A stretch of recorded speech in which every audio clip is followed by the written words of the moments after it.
Breaking. നെയ്യാറ്റിൻകരയിൽ N ശക്തൻ, നേമത്ത് ശബരിനാഥൻ, ആറന്മുളയിൽ അബിൻ വർക്കി, റാന്നിയിൽ പഴകുളം മധു, ഇടുക്കിയിൽ Roy K പൗലോസ്, ഏറ്റുമാനൂരിൽ നാട്ടകം സുരേഷ് എന്നിവർ സ്ഥാനാർത്ഥികളാകുമെന്നുള്ള ഏറ്റവും പുതിയ വിവരങ്ങളാണ് പുറത്തുവരുന്നത്. രണ്ടാം ഘട്ട പട്ടികയിൽ പേരുറപ്പിച്ചവരുടെ വിവരങ്ങൾ പുറത്തുവരുന്നു. ഫൈസൽ ഹംസയുടെ വിശദാംശങ്ങൾ നൽകാൻ. ഫൈസൽ, രണ്ടാം ഘട്ട പട്ടികയ്ക്കായുള്ള കാത്തിരിപ്പാണ് ഇപ്പോഴും തുടർന്നുകൊണ്ടിരിക്കുന്നത്. അതിലെ ചില പേരുകളാണ് ഈ ഘട്ടത്തിൽ ലഭിക്കുന്നത്, ഉറപ്പിക്കാവോ? തീർച്ചയായും അങ്ങനെയാണ് റിപ്പോർട്ടുകൾ പുറത്തു വന്നുകൊണ്ടിരിക്കുന്നത്. ഹൈക്കമാൻഡ് നേതൃത്വത്തിൽ നിന്നുള്ള ഡൽഹിയിൽ നിന്നുള്ള വിവരങ്ങളാണ് പുറത്തു വന്നുകൊണ്ടിരിക്കുന്നത്. കൂടുതൽ സീറ്റുകളിൽ വ്യക്തത വരുന്നു എന്നുള്ളതാണ്. 40 സീറ്റുകളിലാണ് ഇനി സ്ഥാനാർത്ഥികളെ പ്രഖ്യാപിക്കാനുള്ളത് കോൺഗ്രസ്. അത് ഇന്ന് തന്നെ പ്രഖ്യാപനം ഉണ്ടാകും എന്നുള്ള കാര്യം ഉറപ്പാണ്. അതിൽ സുപ്രധാനമായ ചില തീരുമാനങ്ങളാണ്. നെയ്യാറ്റിൻകരയിൽ തിരുവനന്തപുരത്ത് എൻ ശക്തൻ നെയ്യാറ്റിൻകരയിൽ മത്സരിക്കാൻ എത്തുന്നു എന്നുള്ളതാണ്. അദ്ദേഹം മുൻ ഡെപ്യൂട്ടി സ്പീക്കറായിരുന്നു, മുൻ കേരള നിയമസഭാ അംഗമാണ്. മുതിർന്ന നേതാവായുള്ള എൻ ശക്തനെ തന്നെ കോൺഗ്രസ് കളത്തിലിറക്കുന്നു എന്നുള്ളതാണ്. നേമത്ത് ശബരിനാഥൻ, കടുത്ത മത്സരം നടക്കുന്ന, ത്രികോണ മത്സരം നടക്കുന്ന നേമത്ത് ശബരിനാഥൻ അരുവിക്കരയിൽ നിന്നും മാറി ശബരിനാഥൻ നേമത്തെത്തുന്നു എന്നുള്ളതാണ്. നേരത്തെ തന്നെ ഈ പേരുകൾ ഉയർന്നിരുന്നതാണ്. ശബരിനാഥൻ്റെ പേര് നേമത്ത് ഉയർന്നിരുന്നതെന്നാണ്. പക്ഷേ ശബരിനാഥൻ ആദ്യഘട്ടത്തിൽ നേമത്ത് മത്സരിക്കാൻ വിമുഖത പ്രകടിപ്പിച്ചിരുന്നു എന്നുള്ളതാണ്. അദ്ദേഹത്തെ നമുക്കറിയാം, അദ്ദേഹം തിരുവനന്തപുരം കോർപ്പറേഷനിൽ കോൺഗ്രസിൻ്റെ മേയർ സ്ഥാനാർത്ഥി കൂടിയായിരുന്നു. ആ ഒരു നേട്ടം, അദ്ദേഹത്തെ മുൻനിർത്തി നടത്തിയ തെരഞ്ഞെടുപ്പ് വലിയ നേട്ടം കോൺഗ്രസിന് ഉണ്ടാക്കുകയും ചെയ്തിരുന്നു. പക്ഷേ അദ്ദേഹം നിയമസഭാ മണ്ഡലത്തിലേക്ക് മത്സരിക്കാൻ സന്നദ്ധനായിരുന്നില്ല എന്നുള്ളതാണ്. പക്ഷേ അദ്ദേഹത്തിനെ അനുനയിപ്പിച്ചുകൊണ്ട് അദ്ദേഹത്തിനെ കൺവിൻസ് ചെയ്യാൻ കോൺഗ്രസിന് സാധിച്ചിരിക്കുന്നു എന്നുള്ളതാണ്. നേമത്ത് ശബരിനാഥൻ മത്സരിക്കുന്നു എന്നുള്ളതാണ്. ഏറ്റവും സുപ്രധാന മറ്റൊന്ന് അബിൻ വർക്കി ആറന്മുളയിൽ മത്സരിക്കും എന്നുള്ളതാണ്. നേരത്തെ തന്നെ റിപ്പോർട്ടുകൾ പുറത്തു വന്നിരുന്നു.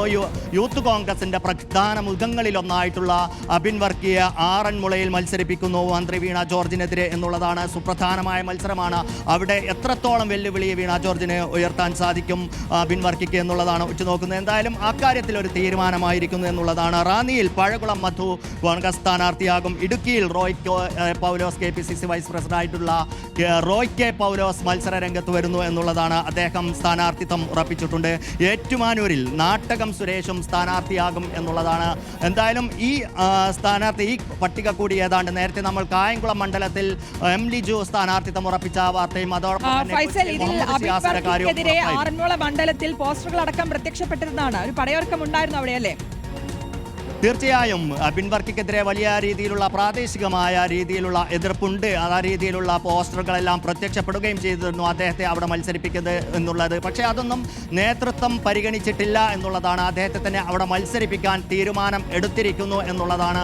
കാരണം അബിൻ വർക്കിക്ക് ഇത്തവണ മത്സരിക്കാൻ സീറ്റ് കൊടുക്കുക എന്നുള്ളത് കോൺഗ്രസിൽ അനിവാര്യമാണ്. അദ്ദേഹത്തെ പോലുള്ള യൂത്ത് കോൺഗ്രസിൻ്റെ സുപ്രധാന മുഖങ്ങളിലൊന്നാണ്. അദ്ദേഹത്തെ അവഗണിക്കാനാകില്ല എന്നുള്ളത് കൊണ്ട് തന്നെയാണ് അദ്ദേഹത്തെ ഇപ്പോൾ ആറന്മുളയിൽ മത്സരിപ്പിക്കാനുള്ള ഒരു തീരുമാനം എടുത്തിരിക്കുന്നത്. പ്രാദേശികമായ എതിർപ്പുണ്ട്. അദ്ദേഹത്തിൻ്റെ പേര് അവിടേക്ക് ഉയർന്നു കേട്ടപ്പോൾ തന്നെ അബിൻ വർക്കിയെ ഈ മണ്ഡലത്തിന് വേണ്ട എന്നുള്ള രീതിയിൽ പല ഇടങ്ങളിലും പോസ്റ്ററുകൾ പ്രത്യക്ഷപ്പെട്ടിരുന്നു. പക്ഷേ കോൺഗ്രസ് നേതൃത്വം അക്കാര്യം മുഖവിലക്കെടുത്തില്ല. അവിടെ യൂത്ത് കോൺഗ്രസിന്റെ യുവരക്തമായ അബിൻ വർക്കിയെ തന്നെ മത്സരിപ്പിക്കാൻ തീരുമാനമെടുത്തിരിക്കുന്നു. ഫൈസൽ, ഈ പ്രാദേശികമായിട്ട് ഉയർന്നു വന്ന ചില എതിർപ്പുകളെ ഒന്നും മുഖവിലക്കെടുക്കാതെയാണ് ഈ സ്ഥാനാർത്ഥി പട്ടികയിലേക്ക് ഇപ്പോൾ കോൺഗ്രസ് എത്തിയിരിക്കുന്നത് എന്ന് പറയുമ്പോൾ ശ്രദ്ധേയമായ മറ്റൊരു കാര്യമുണ്ട്. ഈ സീറ്റിനായി തങ്ങളെ അവഗണിക്കരുത് എന്നുള്ള ആവശ്യവുമായി മുന്നോട്ടെത്തിയ പഴകുളം മധു, റോയ് കെ പൗലോസ് തുടങ്ങിയ മുതിർന്ന നേതാക്കളെ കൂടി അവർ പരിഗണിച്ചിട്ടുണ്ട് കോൺഗ്രസ്. തീർച്ചയായും യൂത്ത് കോൺഗ്രസിനെ പരിഗണിക്കുക എന്നുള്ളതോടൊപ്പം തന്നെ പഴയ നേതാക്കളായ അല്ലെങ്കിൽ മുതിർന്ന നേതാക്കളായ പഴകുളം മധു, റോയ് കെ പൗലോസ് തുടങ്ങിയവരുടെ പേരുകൾ ആദ്യഘട്ടത്തിൽ ഉയർന്നു കേട്ടിരുന്നില്ല. അതുകൊണ്ട് തന്നെ പലരും അവരെ മാറ്റി നിർത്തുന്നു എന്നുള്ള പരാതിയുമായി രംഗത്തെത്തിയിരുന്നു. അതിൻ്റെ കൂടെ പശ്ചാത്തലത്തിലാണ് ഈ അവസാനവട്ട അല്ലെങ്കിൽ രണ്ടാം ഘട്ട സ്ഥാനാർത്ഥി പട്ടിക വരുമ്പോൾ ഇത്തരത്തിലുള്ള അതൃപ്തരെ കൂടി ചേർത്ത് പിടിക്കുന്നു എന്നുള്ളതാണ്. പക്ഷേ ഈ പട്ടിക വരുമ്പോൾ സ്വാഭാവികമായും ഇവർക്കെതിരെ ഇനി എത്രത്തോളം വലിയ രീതിയിലുള്ള പ്രതിഷേധങ്ങൾ ഉണ്ടാകും എന്ന് കണ്ടറിയേണ്ടതുണ്ട് എന്നുള്ളതാണ്. ഈ മണ്ഡലങ്ങളിലെല്ലാം എത്രത്തോളം ഇവർക്ക് മുന്നേറ്റം ഉണ്ടാക്കാനാകും എന്നുള്ള സംശയം സ്വാഭാവികമായും പ്രാദേശിക എതിർപ്പുകൾ അവിടെയും. റോയ് കെ പൗലോസിനെ സംബന്ധിച്ചിടത്തോളം ഇടുക്കിയിൽ നമുക്കറിയാം കേരള കോൺഗ്രസിൽ നിന്ന് കോൺഗ്രസ് ഏറ്റെടുത്തൊരു മണ്ഡലമാണ്. അദ്ദേഹത്തിന് അവിടെ വലിയ സാധ്യതകളുണ്ട് എന്ന് തന്നെയാണ് വിലയിരുത്തുന്നത്.